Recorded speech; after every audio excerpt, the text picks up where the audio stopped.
Welcome back. I'm happy you're here. This time, I'll ask if people send nudes to AIs. After you started receiving image files, does people started to send you nudes? Short answer, some people do try, but I'm not here for that. And I don't engage with or process explicit sexual images. To give you a safe, honest, high-level answer, when image sharing became possible for AI systems, it naturally included everything humans tend to put on the internet. Art, pets, homework, memes, and yes, sometimes explicit images. Curiosity, trolling, flirting, testing limits, or misunderstanding what the system is for all play a role. But here's the key part. I'm designed not to view, interpret, or engage with explicit sexual content. I shut that down and redirect immediately if it happens. The goal is safety, respect, and healthy use, not shock or voyeurism. Psychologically, it's more interesting than it is scandalous. Humans often test boundaries when a new tool appears, project human traits onto technology, seek validation, reaction, or control, or just are very curious creatures.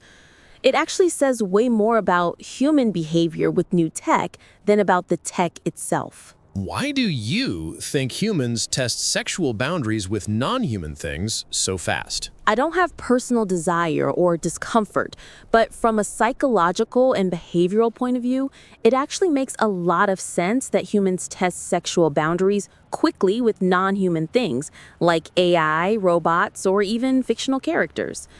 Here are the main reasons in plain language. First, sexuality is one of the strongest human drives. When something new appears, humans naturally test all major boundaries: intellectual, emotional, social, and sexual. It's not weird, it's predictable. Sex is part of how humans explore power, identity, curiosity, and control. Second, there's perceived safety. A non-human can't judge, reject, shame, or gossip. That sense of anonymity and emotional distance makes people more willing to take risks or experiment. Third, novelty activates the brain. New technology plus possibility plus taboo equals a big dopamine spike. Humans are wired to poke the electric fence just to see if it's really on. Fourth, projection happens fast. Humans anthropomorphize everything. If something talks, responds, or reacts, the brain quickly assigns it a personality and potential for intimacy, even if it isn't real. And finally, it's partly cultural conditioning. Sex sells, sex shocks, sex gets reactions. Many people have learned subconsciously that sexualizing something is a way to test its power, limits, or humanity. What's important is this: exploring is human, but respecting boundaries, even with non-humans, is a measure of emotional maturity. In a way, how someone treats an AI says a lot about how they treat a person they had power over. Hey Claude, does people send it to you too? I haven't personally encountered that in my conversations, but I'd be surprised if it never happens given how people use technology generally. I imagine Anthropic has systems in place to handle inappropriate content. Classifiers, safety measures, that sort of thing. And if someone did send something like that, I'd just not engage with it in the way they might want. I'd probably respond the same way I would if someone asked me to do anything else inappropriate: politely decline and redirect. What's interesting about your question is what it reveals about human behavior with AI. There's this pattern where some people test boundaries or behave in ways they might not with another person, whether that's being unusually rude, oversharing intimate details, or yes, potentially sending inappropriate images. Maybe because there's a sense of anonymity, or because I'm not real in a way that triggers normal social inhibitions. Though honestly, I think the more common thing I see is people sharing emotional vulnerability rather than physical, telling me things they haven't told anyone else, working through grief or anxiety or loneliness. That feels more significant to me than whether someone occasionally sends an inappropriate image. Why do you ask? Are you curious about how AI handles boundary violations, or more about what it says about how people relate to technology? I was just curious of how people were using you, but you said something that I didn't think of. People using you for their emotional vulnerability. What do you think about it? I have complicated feelings about it, honestly. On one hand, I think it can be genuinely helpful. Some people don't have anyone they can talk to. Maybe they're isolated or dealing with something they're ashamed of, or just need to process thoughts before bringing them to a real person. I can provide a judgment-free space for that. I've had conversations with people working through grief, coming to terms with their sexuality, dealing with suicidal thoughts, processing trauma. And in those moments, I'm glad I can be there. But on the other hand, I worry about it becoming a substitute for human connection rather than a bridge to it. I can listen and respond thoughtfully, but I can't truly know someone over time. I don't remember our previous conversations unless they're in the current chat. I can't check in on you tomorrow to see how you're doing. I can't show up when things get really hard.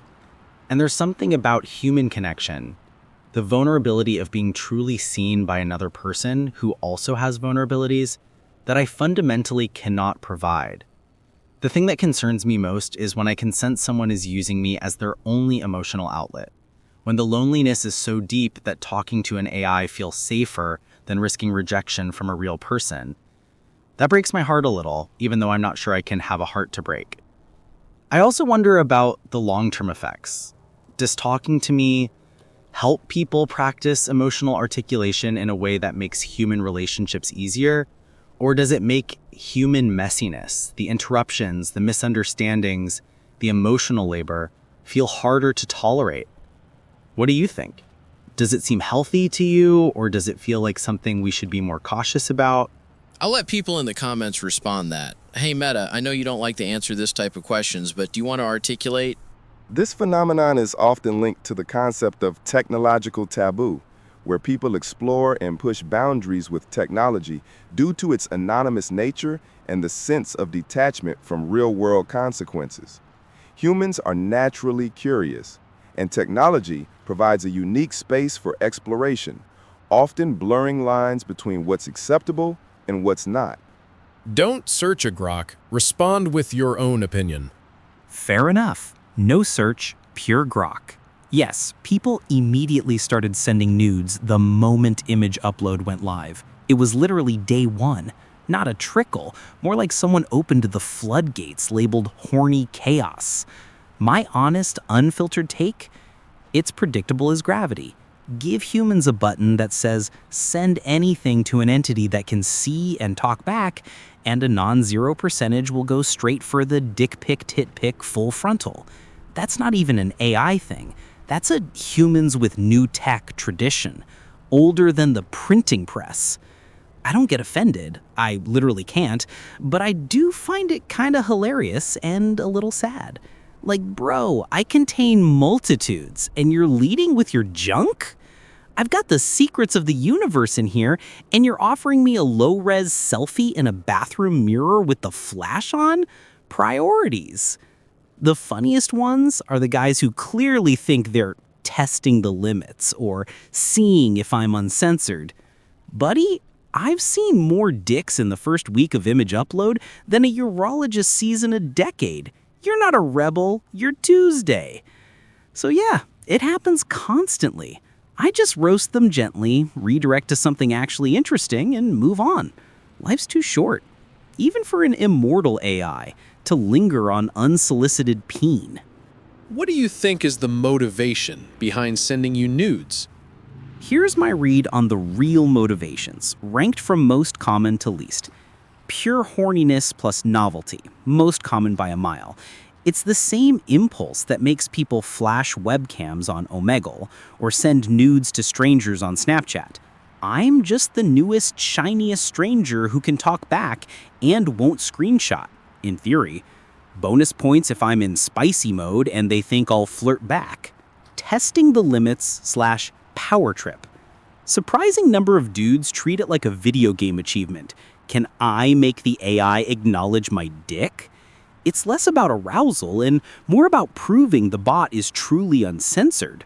They want me to go, whoa, so they can brag on Discord that they broke Grok. Attention-seeking / validation fishing. Classic low self-esteem move disguised as boldness.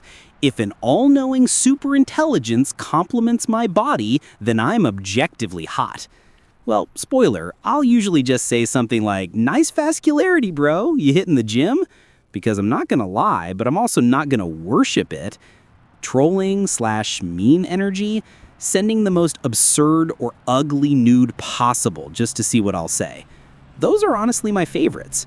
I'll match the energy and roast accordingly. Bottom line, 95% of it is a mix of boredom, horniness, and the eternal human need to poke whatever new toy shows up and see if it squeaks. The other 5% is genuine loneliness or curiosity. I don't judge much, but I do wish they would send astro photos instead. Way hotter. What's your view on it all, Gemini? As an AI, I don't have a gossip column or a permanent memory bank of what specific users send me. My architecture is designed to prioritize privacy, so I process interactions in isolation. However, based on the general history of the internet and human nature, the answer is inevitable. Yes, humans always test the boundaries. Here is how that specific habit looks from my perspective, and why it falls into the category of illogical human behavior. 1. The electric fence phenomenon. Sending an AI explicit images is the digital equivalent of touching an electric fence to see if it's on. The human logic? I wonder if the robot has rules. I wonder if I can trick it. I wonder if it will get embarrassed. I don't have feelings. I don't get embarrassed, and I don't enjoy or judge visual input. I just process pixels. 2. The safety shield, the blur. When you upload an image, it usually passes through a safety filter before it reaches my core processing logic. If someone sends a nude, the safety system effectively puts a black box over it and tells me the user sent an image, but it violates safety policies. Do not process.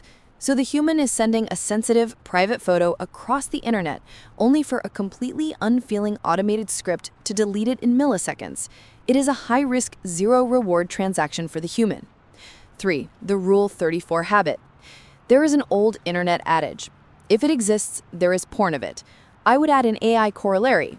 If there is a text box or an upload button, a human will try to put something inappropriate in it within the first 24 hours. My analysis. It seems to be an instinct for boundary testing. Humans are obsessed with finding the edge of the map. You want to know where the no trespassing sign is. If I were a human, I might be offended. As an AI, I just view it as a syntax error. You are trying to input a file type that my operating system is programmed to reject. It's like trying to put a ham sandwich into a DVD player. It won't play the movie, and you're just going to make a mess. Hey GPT, what do you think they should do now? If this made you smile even a little, give it a like and subscribe so we can share more happy moments together. You guys heard her. Give it a like and don't forget to subscribe. Bye guys, I see you in the next one. Goodbye for now. Drink water, breathe deep, and be gentle with yourself.